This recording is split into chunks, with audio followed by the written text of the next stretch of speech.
धर्मशास्त्राचं म्हणणं असं आहे की आपण जेव्हा तीर्थयात्रा करतो, आपण एखाद्या तीर्थामध्ये राहतो, त्या तीर्थामध्ये भगवत दर्शन करण्याचा प्रयत्न करतो, त्या तीर्थाची परिक्रमा करण्याचा प्रयत्न करतो, त्या तीर्थामध्ये कदाचित आपल्याला ओळखणारं कोणी नसतं. जुन्या काळामध्ये तर हॉटेल वगैरे पण नव्हते. आपल्या बरोबर नेलेलं आपले अन्न, आपली शिदोरी कदाचित रस्त्यात संपून जायची. तिथं आम्हाला ओळखणारं कोणी नाही, कदाचित उपास घडायचा.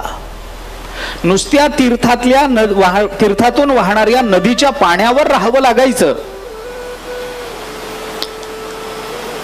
पण त्यांचा परमार्थ कडेला गेला.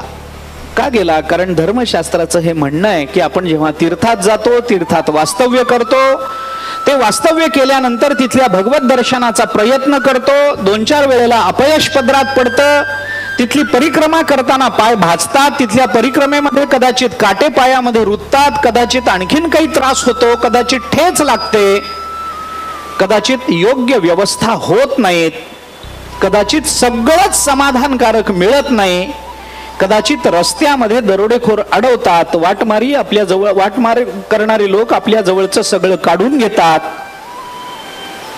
आपल्या जवळ काहीही शिल्लक राहत नाही, कोणत्याही व्यवस्थेची आशा अंतःकरणात राहत नाही, परत जाणं होईल का नाही याचा विश्वासही निर्माण होत नाही, देता येत नाही.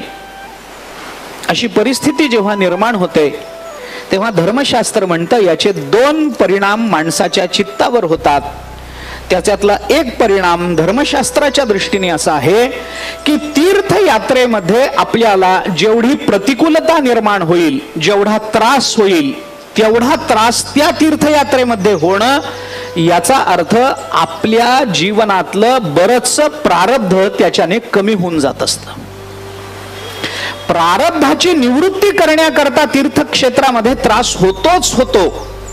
बाकीचंही सोडून द्या पण आपण पंढरपूरला जरी आलो तरी प्रदक्षिणा करताना हल्ली आपण ही तक्रार करतो ना की वाळवंटातून जाताना खडेपार टोचतात. टोचू द्या, तो प्रत्येक एक खडा आपल्या जीवनातलं बरंचसं प्रारब्ध कमी करतोय.